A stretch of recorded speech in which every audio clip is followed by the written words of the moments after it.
Hi, good afternoon, everyone, and thank you for joining us. I'm Joan Woodward, and I'm honored to lead the Travelers Institute, which is the public policy division and educational arm of Travelers. Welcome to Wednesdays with Woodward, a webinar series where we convene leading experts for conversations about today's biggest challenges, both personal and professional. So we're glad you're here. Before we get started, I'd like to share our disclaimer about today's program. And I'd also like to thank our webinar partners today, the Masters in FinTech program at UConn, Metro Hartford Alliance, the Risk and Uncertainty Management Center at the University of South Carolina's Darla Moore School of Business, the Connecticut Business and Industry Association, and the Insurance Association of Connecticut. So thank you all for joining us. Today, I'm thrilled and honored to introduce the 27th United States Secretary of Defense, Dr. Mark T. Esper. Secretary Esper became the nation's 27th Secretary of Defense in July 2019. During his tenure, he led the department through conflict with Iran, an ongoing campaign of Afghanistan, and a once-in-a-century global pandemic. He implemented a new national defense strategy focused on China and Russia. He established the Space Force. We're going to talk about that in a minute. He proposed a future force structure for the United States Navy and launched novel war fighting and readiness concepts. And he led important initiatives to improve diversity and inclusion in the Defense Department. Prior to becoming Secretary of Defense, Dr. Esper served as the 23rd Secretary of the Army from November 2017 until June 2019. In this capacity, he was responsible for over 1.5 million active, Guard, and Reserve soldiers and Army civilians, and a $180 billion annual budget. During his tenure, Dr. Esper launched a renaissance in how the service was organized, manned, trained, and equipped the forces to shift focus towards a large-scale combat operation, potentially against China and Russia. Secretary Esper earned a Bachelor's of Science degree from West Point, an MPA from Harvard University, and a PhD in public policy from George Washington University. Wow. He served as infantry officer with the 101 Airborne Division during the 1990-1991 Gulf War, and later commanded an airborne rifle company in Europe. Among his military awards, he earned a Legion of Merit, Bronze Star, and the Combat Infantryman's Badge. Secretary Esper retired from the Army in 2007 after 10 years on active duty and 11 years in the National Guard and Army Reserves. After leaving active duty, he worked in national security positions across Capitol Hill as Deputy Assistant Secretary at Defense at the Pentagon, in a presidential campaign, and with prominent think tanks, commissions, and business association. He later served as a senior executive at Raytheon. Dr. Esper currently works in venture capital and private equity, while also serving on the boards of the Atlantic Council and the McCain Institute for International Leadership. And if we can back up just a little bit on his resume, his very long resume and bio, I would add that Mark is a classmate of mine from Laurel Highlands Senior High School in Uniontown, Pennsylvania. So go Mustangs. Remember those days, Mark. As Secretary of Defense and throughout his career, Secretary Esper's days have been filled with addressing national security, defense, and foreign policy challenges. And right now, there's an interlocking of all of these, from the war in Ukraine to hostilities with Russia to tensions with China and Iran. There's no shortage of foreign policy and national security challenges. So for the next hour, we're going to hear his perspective on some of these global hotspots and geopolitical risk and how they can impact our businesses back home. So welcome, Mr. Secretary. It is a huge honor for me to host you here. Great. Thanks, Joan. It's a pleasure to be with you, and go Mustangs. Okay. So, Mark, let's talk about your time at the DoD. So you were Secretary of the Army, of course, for many years, and we could talk about that. But what an extraordinary time in history, all the challenges. Then you wrote a book. I just finished reading it, The Incredible Sacred Oath, everyone, chronicling your time leading the Pentagon as well as your career. So what was it like, Mark, during those tumultuous years being secretary at that time? You know, it's the job of Secretary of Defense is complex and challenging to begin with. And I think if you were to go back in time with all my predecessors, would say that they had, these exceptional circumstances or world events would present something to them. But I'd felt, and as I wrote in my book, that I had faced some extraordinary times. It didn't just have, the conflict in Afghanistan ongoing, but we had tensions with Russia and others in the Middle East. We were facing off against China in the South China Sea and in the East China Sea. And then on top of that, we have, a once in a century pandemic, global pandemic hits. We have unrest in the streets of America that the nation hadn't seen since the 60s and 70s. And so it was an accumulation of things happening all at the same time. And at a pivotal moment when I was trying to change our national defense strategy to really focus on Russia and China, which was a big change as well after, decades of first the Cold War and then this period of uneasy peace. And now we finally had identified really what our strategic adversaries were. So quite a challenging time. I was blessed with a great team.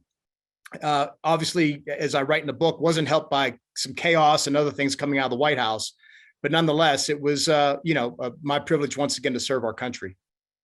So what are you most proud of, Mark, of all the things you've done in your military career? Obviously, you reorganized the Army and Navy, and tell us what you're kind of most proud of.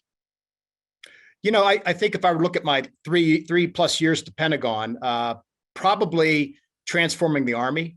It was a great time. I had a fantastic leadership team with Mark Milley as the Chief of Staff of the Army, and then others. And we were able to really conduct a fundamental overhaul of the Army, something that hadn't happened since the 70s and 80s, and to really change everything from how we man the force, how we train it, how we equip it, just a number of things that are kind of moving along right now. And I'm very proud of that.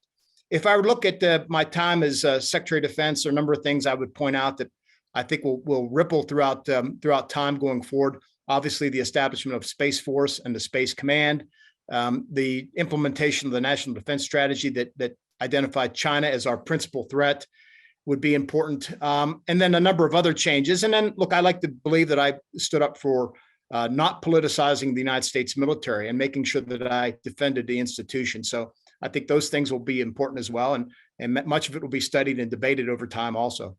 Yeah. Thank you for that, Mark. So tell our audience, what are you doing today? What does a former Secretary of Defense pivot to after a life of just overwhelming responsibilities? Yeah, it's a great question, and one I had to figure out on my own. Most of my predecessors, I think, left the job in their late 60s or 70s, and here I was at 58, leaving the job. So I wasn't ready to completely retire. So I found myself, as I looked around, really attracted to the venture space and private equity space. And so I'm now partner and board member on a startup called Red Cell Ventures, with a focus on healthcare and national security, with a heavy bias toward AI. But I also sit on private equity boards too. And so I find it a very interesting space, a place where you can really have effect and positively influence a young startup or a private equity company and make a difference. On top of that, I do consulting for a number of companies. I do public speaking as well, and I try to keep my hand in the public policy space through the media. So all those things are keeping me busy. Certainly not retired, but also not running the Pentagon hours of 16 hours a day either. Great, fantastic. That's fascinating. Thank you for sharing that. So I want to talk first about the state of the U.S. military, because we're not living in the same world we did, 40 or 50 years ago, even 25 years ago. How do you allocate resources in this changing world? How does the U.S. manage to be ready at any moment? Well, first of all, we still remain the most capable, the most preeminent military in the world, hands down. I have no doubt about that. But you're right. We're going through a period of change. As I said, we ended the Cold War when the wall fell in 1991. We went through this period where we thought so-called history had ended. We were trying to sort out what the future was. 9/11 happens 10 years later or so, and our focus becomes all about counterterrorism and insurgency. And frankly, during that period of time, Russia and China went to school on us and really began modernizing their militaries and adapting our way of warfare. Now, we've learned since then that Russia didn't quite go as far, but certainly China now has the largest military in the world, the largest army, the largest navy, very capable in space, cyberspace, so forth and so on. Which is why I think the national defense strategy that that we established in 2018 at the Pentagon was really pivotal, because it now said, look, we now face China and Russia in that order, as I define it, as our top strategic adversaries. And we needed to plan against them as our pacing threat. So now we're going through this period of transition. And when I talked about my pride in terms of leading the Army during this period, was we now had to move away from a focus on counterterrorism and counterinsurgency to back to high intensity conflict against a peer or near peer. And that means going back to heavy weapon systems, advanced platforms, tanks, aircraft, so forth and so on, electronic warfare, artillery, all those things you need to face off against an adversary like China or Russia. And frankly, we, again, lost a period of time during the 2000s, the 20 teens, where we were not building those systems and training in that manner. So we're getting back on that path now, and it will take some time. Modernization takes a whole lot of time, but I think we're on the right path. It's just a matter of getting the bureaucracy out of the way and moving as quickly as we can to fulfill our objectives. So are you confident then that we can kind of do what needs to be done to deter China from doing what it might do, while maintaining our current, military presence and strength levels, effort levels in Europe? So you're confident potentially we could, I don't want to say the words, fight a two-theater war, but that is certainly something that looks, I don't want to say likely, but it certainly looks possible. I'm confident that the military is doing everything it can, although there are issues in our way. A report came out today from the Defense Innovation Board, I think, that spoke about a culture of obstruction in the bureaucracy at DoD that doesn't allow us to really quickly identify and adopt cutting edge technologies. I'm serving on a commission, co-chairing a commission with the Atlantic Council, where we're looking exactly at these things: is how do you accelerate DoD's ability to adopt innovation? Because the United States of America does not have an innovation problem, not whatsoever. This is the greatest place to come and be an entrepreneur, a founder, and innovate. The challenge is we don't adopt it quickly enough in the bureaucracy, so it leaves us at a disadvantage. Now, I want to park that for a moment, because I think there are other things we could do to deter China. First, we need to continue to strengthen our network of allies around the world, build new partners, do things like that. We need to build greater foundations with that through international institutions, whether it's the UN, whether it's regional groupings like ASEAN, the Association of Southeast Asian Nations, or informal gatherings like the Quadrilateral Security Dialogue, and then buttress that further with trade agreements. So I think that's an area right now where we're lacking in the Pacific, where a comprehensive trade agreement with our allies and partners. So there are a number of things we can do to enhance deterrence. We're slowly moving in the right direction, but my view now is we need to accelerate all of these things. Okay. So number of questions coming in from our audience. We love them. Throw them in the Q&A, folks, if you have a question for Dr. Esper. This one's come up a lot already in the questions. Have we depleted our military supplies by giving so much to Ukraine? And are we backfilling those supplies is in time? Are you concerned about that at all? Well, obviously I don't have access to that information anymore like I used to, but I suspect, knowing the leadership at the Pentagon, that we are retaining enough of our reserves, our supplies needed to fight our wars or be prepared for a conflict, that we're not doing that. That we're giving what I would say is expendable amounts to Ukraine through our own supply chain. So I'm not concerned about that, but I am concerned about, again, our ability to quickly begin reproducing items such as 155 millimeter artillery, Javelin, Stingers, those types of things that are in high demand. Not just from Ukraine, but also from Taiwan, and then our NATO allies and other allies around the world. So I think my concern right now is the ability of the Pentagon, the executive branch, and Congress to quickly provide the monies, the direction, the authorities needed to contract with the defense industry to get those things moving. Because look, this isn't World War II, where you could produce munitions in a matter of days, weeks, or months. Now we're talking months and years to produce a high-end missile or high-end platform like a HIMARS. So this takes time, and I want to make sure that we have enough in the pipeline to not just continue supplying the Ukrainians, but to make sure that our allies have sufficient supplies and that we are prepared in case we get into some type of tussle with China. Okay. In your book, I read about your time in the Secretary of the Army's office and how you really revamped recruiting, because recruiting, obviously retention, these are all challenges for all businesses of any size, our listeners on the phone. But I imagine at the Pentagon and at the Army, Recruiting was a challenge. You reorganized that. And what do we learn from how we recruit our young people in your experience? I'll step back a little bit because I think there is, and I've written about this, there are larger social and demographic changes taking place in this country. So much so that when I was Secretary of the Army, this is just 5, 6 years ago, we knew that 73% at the time, 73% of America's youth, age 17 to 24, did not qualify for military service because they were obese. They had other medical issues, physical fitness issues, academic issues, felonies, you name it. That number in just 5, 6 years has grown to 77% do not qualify to serve. And so, obviously, most private sector companies don't have fitness requirements, but nonetheless, you do have to be concerned about the health of your workforce, not just the physical health, but the mental health. And so I'm sure this is playing out. I saw some of it during my time at Raytheon years ago. But it speaks to the broader social and demographic issues happening out there where America's youth is less fit, less prepared to join the military. And then on top of that, you find that of what's left remaining from that pie, fewer than 10% of America's youth are both qualified to serve and interested in serving. So it's really tough. And I'm afraid it's going in the wrong direction, which at some point in time, years in the future, it's going to cause us to ask some really important questions. One, do we lower standards?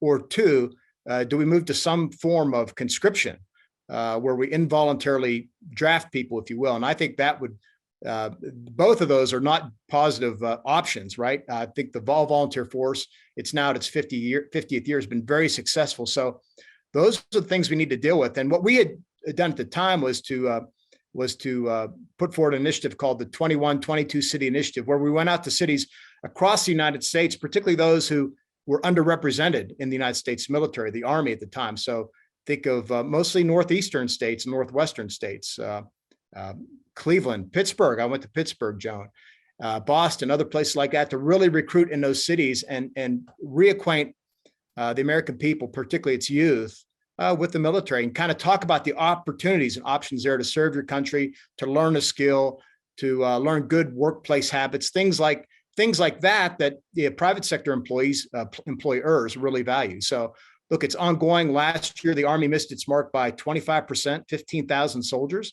They think they'll miss that number again this year. So it's really unsettling, particularly as this accumulates over time. Yeah, and I really enjoyed reading the part of the book where you talk about quality of life for soldiers and soldiers' families, the spouses, the children. I think if I got this wrong, please correct me, but when you came into office, you didn't realize, but women could not go to the commissary or go to the gas station on the base in like yoga pants, right? Or a workout outfit. They had to go back home and change into a more appropriate, wardrobe to get into the commissary and the gas stations. And you changed that. Tell us that story, because I was really fascinated as a woman who liked to be in my yoga pants. Yeah, it's one anecdote. It really dealt with the Marines at the time, and maybe to some extent the Navy.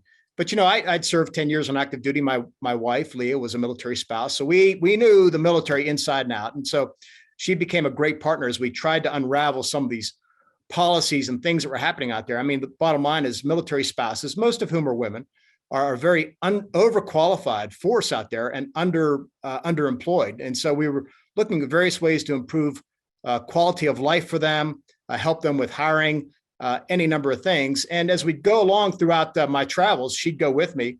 We'd learn these things. And my view was, again, unsung heroes who didn't necessarily sign up to serve in the military, but nonetheless were bound by its rules and its frequent moves and things like that. And when service members are trying to make a decision about whether to stay or go, clearly the family has a major say in this. So the anecdote you're referring to was a story that percolated up through her to me, where a spouse coming home from yoga training or the gym couldn't stop at the commissary, the PX, right on base, to pick up a gallon of milk or to put gas in the car, because there were uniform standards, if you will, about what you had to wear. And they were really supposed to be about the service member, but were being imposed on the families as well. And it was just ridiculous that either spouses or young kids would be asked to leave the PX or BX, the base exchange, because they weren't in the proper clothing. I thought it was just ridiculous, inconsistent with norms on the outside, if you will. And it was just another thorn in the side of families when they were trying to make a decision about whether to stay or go. So it shouldn't have come to it, but I had to through my own signature, that my own pen had to do away with these types of policies. Well, thank you. I'm sure there's a lot of people out there are very grateful for that. All right, let's get back into technology and defense and warfare. So what does the U.S. need to do to counter what's going on with artificial intelligence and the exploitation of technologies used against us? You just mentioned, I think you said you're involved in some AI companies in your current, your current world, private equity and venture capital. But how is AI changing warfare? Yeah, look, it's going to change the character of warfare in multiple ways. I've been talking about this for 5-6 years now, and DoD during my tenure was pursuing 12, 13 top tier technologies, and I would always put AI at the top.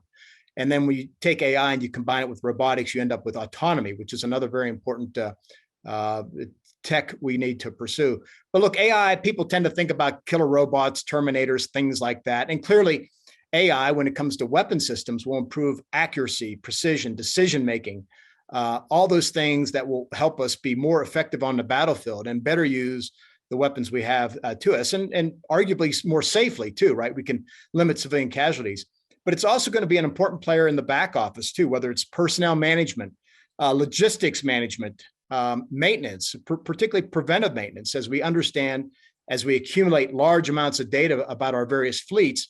When should we perform maintenance? Let's do it before a system breaks down, not afterward, right? So I think it's going to spread throughout the entire DoD ecosystem and really enable us in ways we hadn't even considered. So that's why I've always said whoever gets to AI first will dominate, and then they need to maintain that leading position well into the future, because the Chinese are putting tremendous resources into this for very much the same reason. So in my view, we need to run faster and faster when it comes to AI. Okay, great. What about drones? How is the use of drones changing warfare? Is there any new update in terms of what the unmanned aerial vehicles can do? Well, the drones are doing exceptional things, have been since the late 90s, and I think they've proven their effectiveness on the battlefield, their ability to loiter high above a battlefield for long periods of time to either do surveillance, targeting, or actually direct action. I actually think we need to accelerate our work in the surface and subsurface realms when it comes to the Navy. There's no reason why, and we've done experimentation with various vehicles over the years that we shouldn't have deployed now. Fleets of subsea and surface vehicles doing similar type of missions. It could be simple logistic resupply, and that allows you to do things more economically. You can you don't have to put life support systems on ships. You don't have to man them, if you will, because as we talked earlier, recruiting is a big problem these days, not just for the Army, but for all services. And then I think, during my tenure, we were looking at how we could accelerate autonomous combat vehicles on the battlefield, which is really, really challenging for a number of reasons. But in all these places, I think the sooner we can move, again, advance AI and move to autonomous systems, it'll make us far more effective on the modern battlefield. Thank you for that. All right, we're going to get into global hotspots now, and there's many, as you know, Mark. First up, Russia and Ukraine. NATO met last week in Vilnius and told Mr. Zelensky, no, we cannot admit you yet. Was that a correct decision in your view? Do you think they should be included in NATO at this point, or not ready? Well, first of all, let me say, I think it was a successful summit. We've, we got word just on the eve of it that Sweden would become the 32nd member of NATO. Finland got in months earlier. So Putin has been the best thing to unify NATO in the last few decades. And so we're now up to 32 members. You see some allies spending more on defense, certainly unified behind Ukraine. But I do think the disappointment in coming out of the summit was the fact that the Ukrainians didn't get a stronger signal about membership. We all agreed and understood that membership would not happen there. Nobody's going to do that during a hot war. But we were, at least I was expecting more of a timeline, concrete steps, if you will, with regard to Ukraine's membership in NATO. And we didn't see that. And it was a big disappointment. And frankly, it was Washington that was putting the brakes on this more than anybody, and to a lesser extent, Germany. But you had the Baltic states and Nordic states really pushing hard. I was in Lithuania just a couple months ago talking about these things. So I was disappointed in that regard. I thought we could have done more for President Zelensky to signal more of a more immediate accession to NATO and send a stronger signal to Putin. But we are where we are. But overall, I think the summit was a big success. Okay, good. Do you think the U.S. is doing enough in Ukraine currently? Should we do more? Can we do more? I think the White House has done a good job keeping the allies unified in terms of both economic sanctions and financial sanctions, but also continued military support for Ukraine. I think we've been way too slow and self-deterred when it comes to providing the Ukrainians with these high-end weapon systems that they were been asking for now for 18 months. If you go back to the earliest days, Stingers, and then it was HIMARS and Patriots and Abrams tanks. The list goes on and on. It was just in the past month or so that we agreed to F-16s, and now in the last week or so, it was cluster munitions. So I think we've been way too late, and I've been saying this for months, and it's had an impact on the battlefield. It's unnecessarily drawn out the conflict and has impaired this counteroffensive that Ukraine has been working now for 6 weeks. And I think as we look back at this point in time, we'll say that that was a mistake to be so self-deterred to not provide the Ukrainians really what they needed it when they asked for it. Okay, thank you for that. Let's shift a little bit and go inside Russia. What is this recent mutiny in Russia led by Yevgeny Prigozhin, right, and his Wagner group of mercenaries? What does it tell you about Putin's control over the country and stability, frankly, of Russia? Well, authoritarian regimes tend to be brittle, right? And but that said, Putin has a lot of control over what's happening. Clearly, he's played his hand poorly when it comes to this invasion of Ukraine. It's been a strategic failure at multiple levels, some of which I've already discussed. But it's also been a big failure on the battlefield. It's exposed Russian weaknesses from their equipment to their generalship, all the way down to their skill craft, their tactics, their privates and sergeants. And so what we thought was a top tier military really isn't. And what Prigozhin, as leader of the Wagner group, who had these professional for hire soldiers, mercenaries, if you will, his complaint, and they were arguably the only successful Russian unit on the battlefield, if you look at the Battle of Bakhmut. But his complaints grew louder and louder over time that the Russian military was dysfunctional, that it was poorly led at the top, at the defense minister and chief of the general staff. And this culminated in the so-called armed rebellion a few weeks ago now. And look, the bottom line is Putin allowed this to go on. Prigozhin was right about what was happening. Prigozhin is a hero to many on the far right in Russia. So Putin had to handle these political dynamics, which I think is why at this point in time, Prigozhin hasn't seen jail time. He hasn't been arrested. He hasn't fallen out of a hotel, window or anything like that, because what he's saying is the truth, and it's exposing all these weaknesses in the Russian army. So I think there's much more of this drama to play out, but it does show weakness in the Putin regime and some weakness by Putin himself in terms of his ability to control the information flow that the Russian people are seeing and hearing, and also control the internal dynamics that keeps him propped up. Okay, thank you for that. So let's kind of zoom out a little bit, big picture on the Russian invasion of, Crimea in 2015. I had another former Secretary of Defense, Chuck Hagel, joined us last year on this webinar to talk about his experience when Putin invaded Crimea. So now that Putin's invaded Ukraine and kind of this languishing war going on, what are the military lessons or national security lessons that the U.S. should really learn from this? Well, there are new lessons we've learned.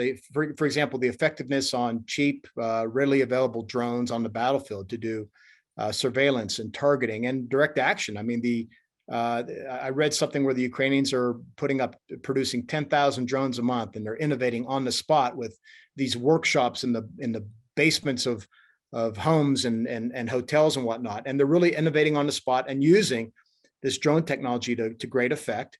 So that's one technology. And I think the tactics of dealing with a larger army, where it was very disaggregated, the importance of pushing power and authority down to junior leaders is also important. But it's also reinforced, some things that during my time as Secretary of the Army that we knew that we had made as our top priorities for the Army for high intensity conflict in the future. So we had 6 modernization priorities. 3 of them were the ability to have long-range precision fire. So think about artillery, cruise missile, and drone strikes. That was a top priority for the Army. We've been building those systems for several years now, rebuilding those systems. Number 1. Number 2 was air and missile defense. And we've seen this be a very important part in terms of defending both the cities of Ukraine, but also troops in the field. So that was another important initiative of the Army. And then we had other things that also reinforced this, again, building advanced combat vehicles for the battlefield. So we see, the nature of warfare in some ways hasn't changed when it comes down to these heavy peer-on-peer battles. That's why you see the rush to really help supply the Ukrainians. But on the other hand, we're seeing the application of new technologies. And I think there are areas where the United States Army is getting back to that we haven't seen as much from Ukraine, such as electronic warfare. And they'll be very useful. I might add too that, the use of space, outer space for communications and any number of other things has also proven pivotal on the battlefield for Ukraine. So I think these are all kind of new lessons and lessons that are being reinforced from the conflict there. Okay, thank you, Mark. Let's talk about something which gets a lot of people's attention. The central element really of Putin's strategy in invading Ukraine has been to exercise nuclear threats to preclude the Western and NATO intervention. So has Putin been successful in using nuclear coercion against NATO? Has he set any precedents for other countries to seek nuclear weapons? He has in some ways. He used this early on. He'd rattle that nuclear saber. He'd talk about tactical nukes here and there. I always thought it was a serious message that we should be aware of and monitor closely, but not be self-deterred. And I think, again, this has been my one criticism of the Biden administration. I think they've been too self-deterred by that type of saber rattling and by this concern that somehow this conflict's going to devolve into a fight between NATO and Russia. I see that as unlikely.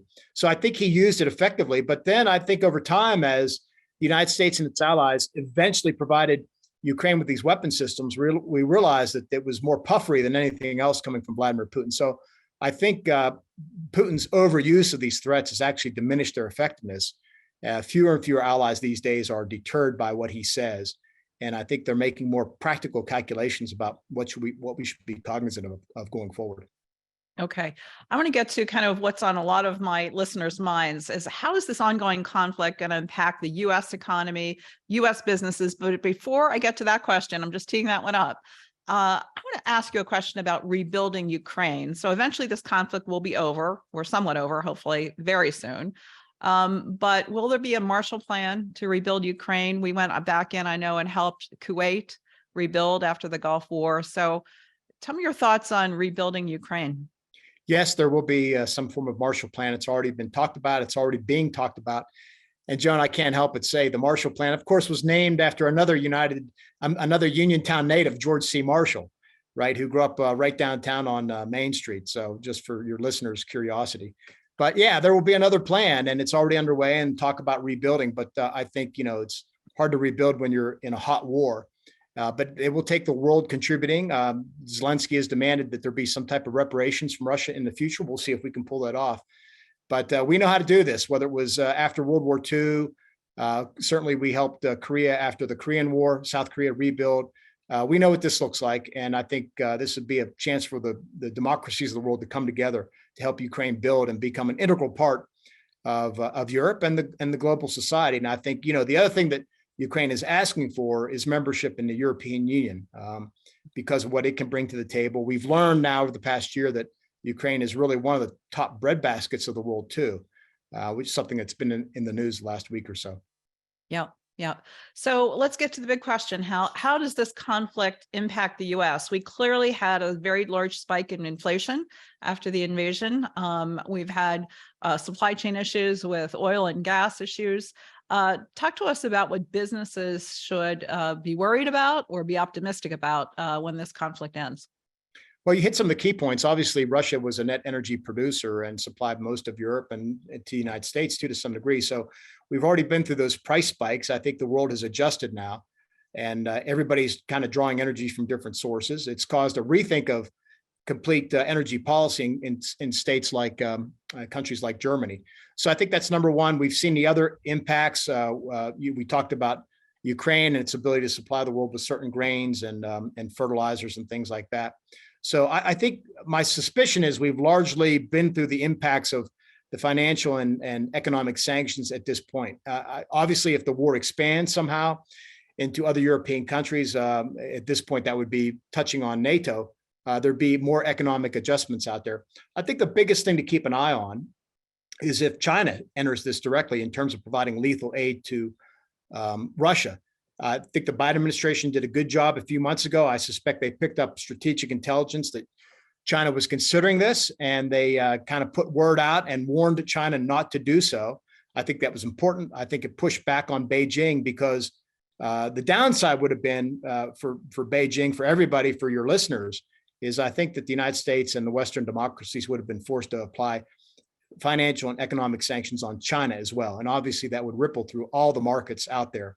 And so I think that's the thing we have to watch out for, is does somebody come in, or who else comes in to help Russia at some point? My concern again remains China, because I think it would be a game changer strategically, but others might assist also. Could it be India, for example? I doubt it, but could it be?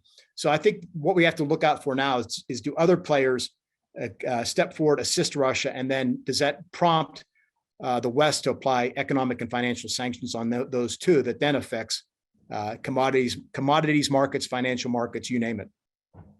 Well, let's just stay on China for a minute, because U.S.-China relations have deteriorated dramatically over the past few years. You've called China the greatest strategic threat we face this century. How should we be handling China? Look, I think we need to be cognizant of what they said their ambitions are, and that has been clear that by 2049, which would be the 100th anniversary of the PRC, they want to dominate the global order, certainly supplant us in the Pacific as a regional power.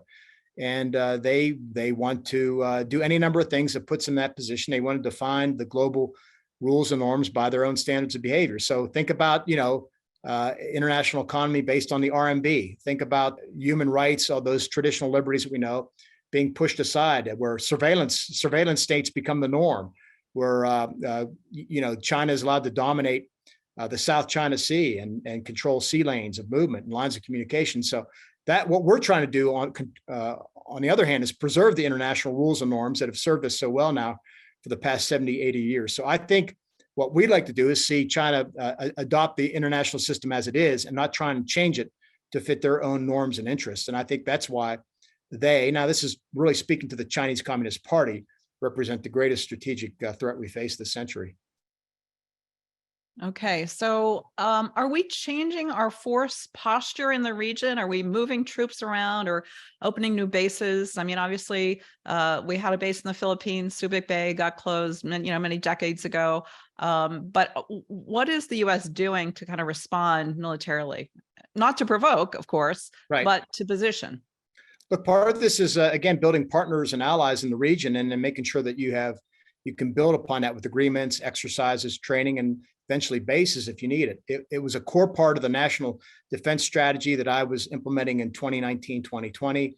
I spent a lot of time going to these countries. I visited Mongolia, which is strategically, geographically isolated between Russia and China. But we need to do more. For example, I think there's a lot of opportunity in the Pacific Island countries.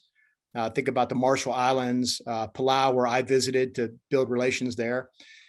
You mentioned the Philippines. During my tenure, we began outreach to the Philippines, and now I'm glad to see this administration, this Pentagon, is following through with new agreements with the Philippines when it comes to basing and training and warehousing and stuff like that. But there's more we can do. I traveled to Vietnam. I think my successor did as well. But there are more countries in that region, all around.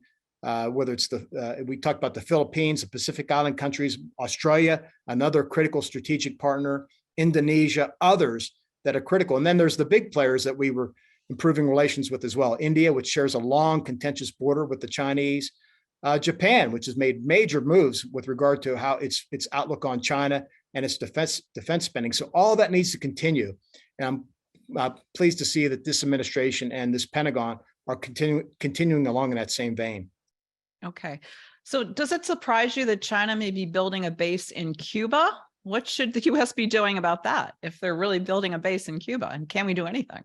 I'm not surprised. This Belt and Road Initiative they've had for years is all about, connecting bases, airports, seaports around the world, extending their logistical chain to support forward deployed operations. They've been in this hemisphere the Western Hemisphere for some time now in key countries. Where they're through their Belt and Road Initiative, through debt diplomacy and economic aid, foreign assistance, trying to build relations. So it comes as no surprise to me that they'd be reaching out to Cuba as well. Cuba is ripe for this because Cuba is poor in many ways, would need that type of Chinese assistance, and it's a key location for China. So it's up to us to put pressure on Cuba, on regional organizations like the OAS and others to kind of keep China at bay, keep them out, and not just in Cuba, but other parts of our hemisphere.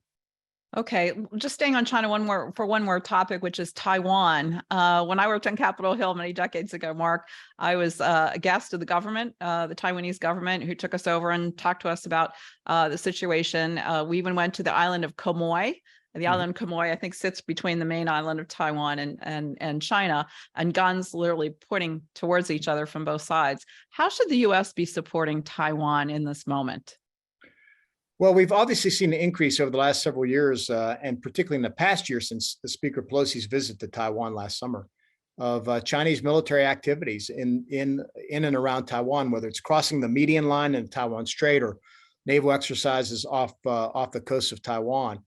And we've seen really bellicose statements and other type of behavior. So look, I think we need to match that. I don't think we should step down. I think we should be looking at how do we increase our planning and training exercises with the Taiwanese. Certainly need to accelerate and prioritize arms deliveries. And then there are a number of things that the Taiwanese need to do themselves. Now, this is not about provoking Beijing, but this is about deterring them to show that we are willing to support the Taiwanese consistent with the Taiwan Relations Act. And if push comes to shove, as President Biden has said, we would assist them in their defense. So all these things, I know it sounds provocative, but actually I think push back on an authoritarian regime like that, which is led by Xi Jinping. Okay, thank you for that. Now we're going to shift and go a little further around the world, which is India. So President Biden hosted Prime Minister Modi to the White House last month. What are your thoughts on the importance of the relationship of U.S. and India, especially vis-a-vis China? Yeah, I've said this a lot of times. I've written about it in my book too, that if China represents the greatest strategic threat that we face in this century, then India represents the greatest strategic opportunity, partnership that we need to build because of so many important attributes it has. It's now obviously it's the largest democracy in the world, but it's now the most populous country in the world as well, surpassing China this year. A very talented high-tech base, advanced economy.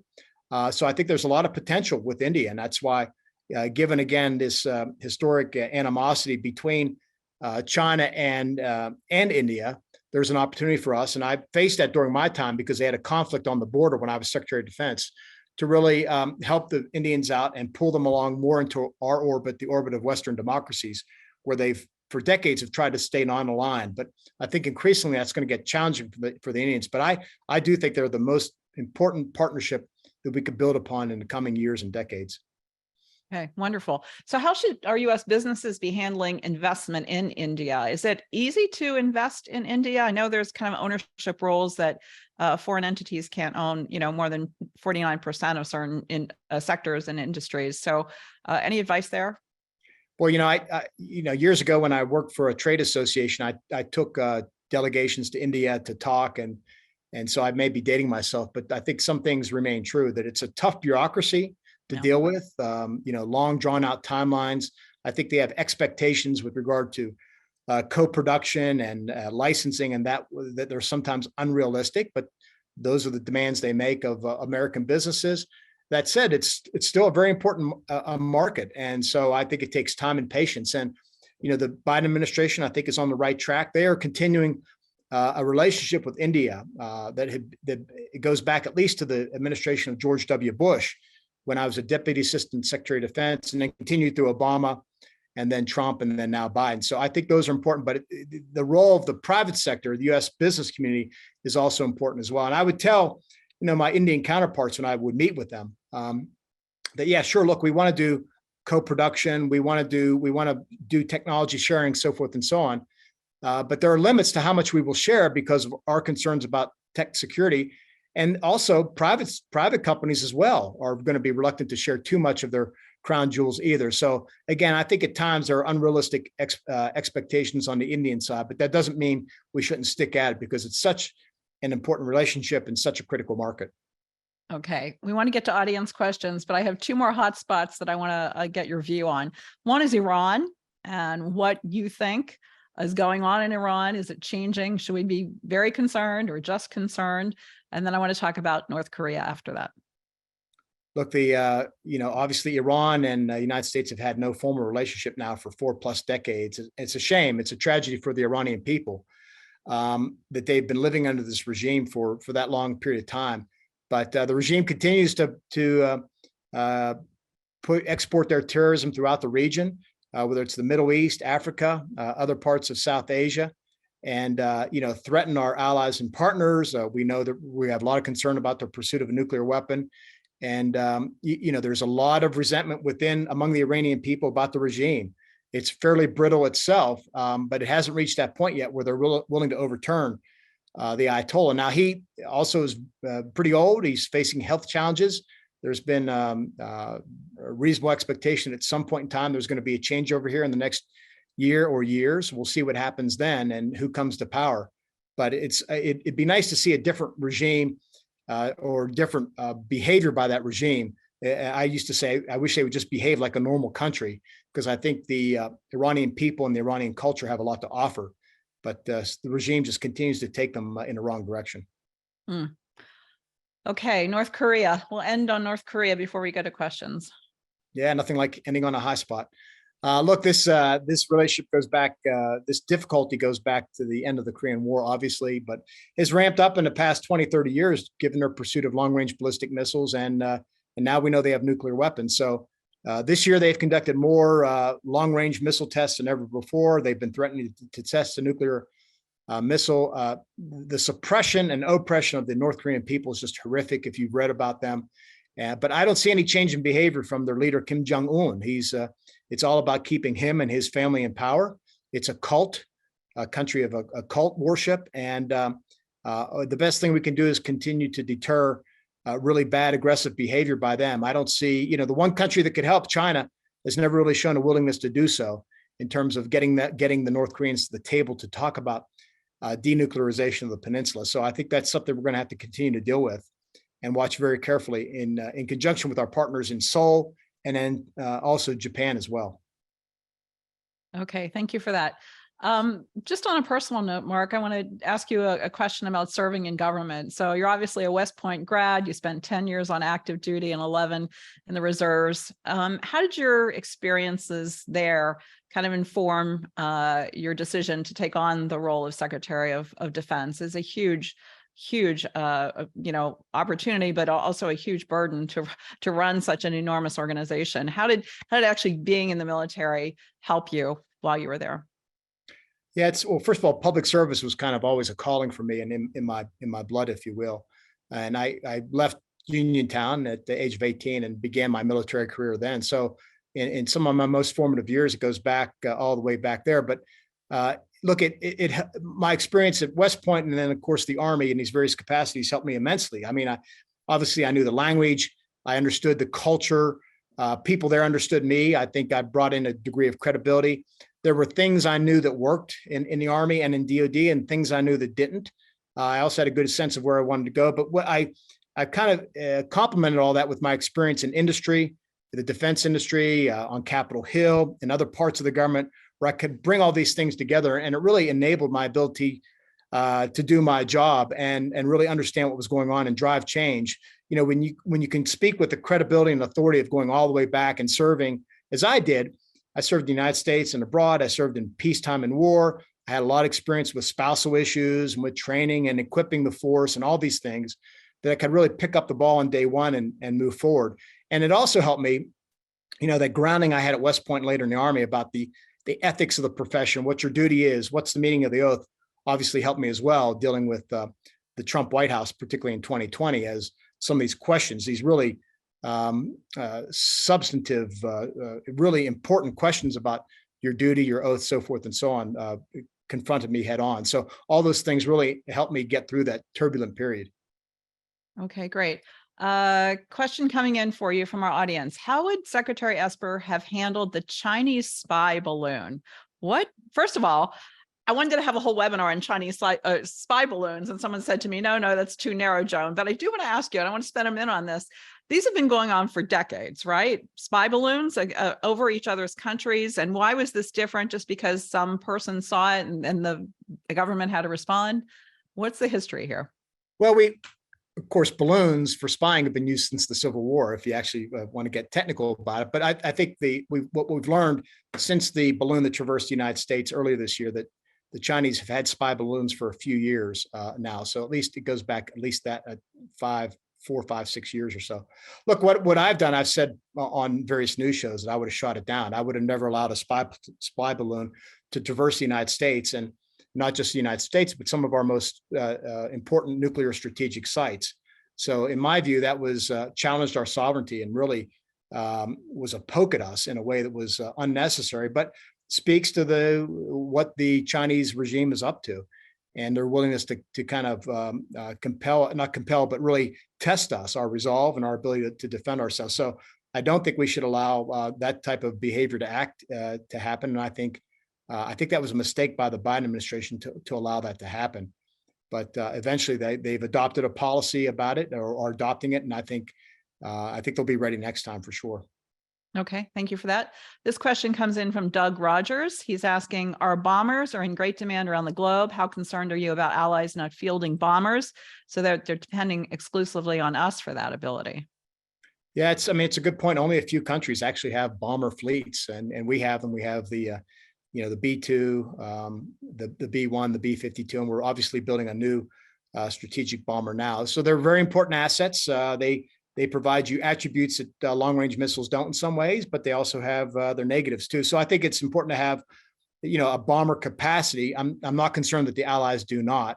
I'm more concerned right now that our allies are not spending enough on their own defense.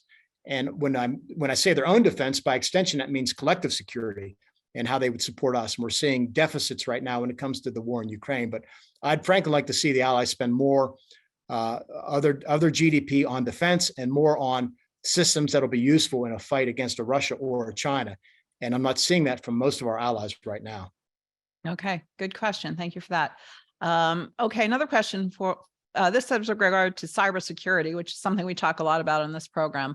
What falls under the category of critical infrastructure in the United States, and how do we ensure that we have safeguards in place to protect against a cyber warfare attack on critical infrastructure? Good question. Yeah, it's a great question, and it's not just a military one. I think, as your questioner was hinting at, obviously the DoD protects all of its critical sites, but in my view, and there's a whole plan and outline of this. It's been worked within the government. I think it's run by Department of Homeland Security about what critical nodes are. But you could think about, energy systems, energy plants, water purification, electrical grids, pipelines, things like that are critical. That if compromised, if allowed to be shut down or held for ransom, and we've seen that right in the past few years, could really have an impact on U.S. Economic security, and by extension, our prosperity, and can shake our confidence. So this is one that demands a partnership between the government and the private sector when it comes to exchanging information about what's out there, the threats they're seeing. If you're a company out there, a big company in any of those industries I noted, you're getting attacked every single day. And some of it's, high end, some of it's low end, but you got to be very careful. And the ability, or at least enabling all of us to share details of that attack as soon as possible helps protect everyone. So we're not there yet. There's a lot of conflicting views and reasons why, but that's where we need to get to, because cyber is, first of all, non-attributable. It's easy to do. We know China, Russia have high-end capabilities, as does Iran and North Korea and others. So it's easy to do, and it is in some ways an Achilles heel for us. So we need to do a lot better when it comes to protecting that civilian infrastructure. Okay, wonderful. Thank you. Next question is coming in from Kevin McCusker. Do you think the Space Force is a duplication of the U.S. Air Force? Tell us about the Space Force. We heard President Trump propose it. You implemented it. What is it? Or can't you really say what it is if it's so, highly secretive? But what should the average person know about a Space Force as the new branch of the military? Look, I think the Space Force is very important. It was a critical initiative. It was supported by members of both parties when we established it. I had the privilege of standing it up. It's critical because why? So much of our security, our economic prosperity, our way of life is enabled by satellites in space and other things in space that allow us to, use GPS or operate ATMs or, email one another, use Twitter, you name it. So it's important that we protect our space assets. And because of actions and behaviors by the Russians and Chinese, they've made it a domain of warfare. And so when you see these new domains of warfare emerge, you have to think, what's the best way to ensure that we can protect it, secure it, and make sure it remains available for everybody. And so we did, carve the Space Force out of the Air Force, and there was some resistance in the Pentagon at the time. But I think it was very important because, and I use the analogy of pulling the Air Force out of the Army at the end of World War II. We had the Army Air Force before 1947. But what that meant during the time was that the Air Force was bound within the culture of the Army that was ground-based, where the priority was on ground equipment and training soldiers and things like that. It really wasn't until the Air Force became a separate branch in the late 40s that they could really break out, develop their own culture, really perfect their tactics and strategies, develop their equipment the way they wanted to, and pursue it, that they really emerged and became the greatest Air Force ever. That's what is happening today with the Space Force. Their mission is to man, train, and equip our space warriors, if you will, about how to do their missions, whether it's monitoring activities, preparing service members. They call them guardians to operate from the ground in space, to monitor and protect the heavens above us, so that we can continue to do what we do, both in the civilian realm and the military realm. So I think it's very critical, and I think the growth of Space Force has been spectacular, and it'll be looked back upon. It is now in many ways it's a singular achievement of the Trump administration. Okay, good. Next question from John Churchwell. Is the U.S. behind China and Russia in hypersonic missile technology? If so, how concerning is that? Well, first of all, what is hypersonic missile technology? Yeah, and are we behind? Hypersonic missiles are missiles that travel at more than 5 times the speed of sound and have some maneuverability as compared to ballistic missiles. So it's a great technology. It's not a silver bullet, but I think it's an important arrow to have in one's quiver. The interesting story here is the United States, actually developed hypersonic technology years ago, and then for some reason we took a knee and decided not to pursue it. And then the Chinese and Russians picked it up, and they now have fielded weapons when it comes to hypersonics. We are a little bit behind when it comes to fielding them. I think our technology, though, is more advanced, and I wish we were further along than we would. I put billions of dollars into this technology when I was Secretary of Defense to make sure we could develop it. So I think we have some catching up to do here, but I'm convinced as we do, given the capabilities, the attributes of our systems, I think they'll be far superior to what the Russians and Chinese have fielded or will field. Okay, next question. Thank you. Coming in from Elena Antonelli. Elena asks, what is your view regarding Putin's ability to use nuclear arms and his willingness to do so, given the Wagner situation? Well, he certainly has the ability to use tactical nuclear weapons on the battlefield. He probably has the largest stockpile of tactical nuclear weapons in the world, and they can be quite destructive. I mean, they're anywhere from a few kilotons to 100 kilotons. And if that, to put that in perspective, 0 to 100, I think the Hiroshima bombs were 15 kilotons. So you can see it's can quite have quite the effect. But I think if he were to do that, that would change the strategic calculus. I think we would rethink the West's role in this conflict.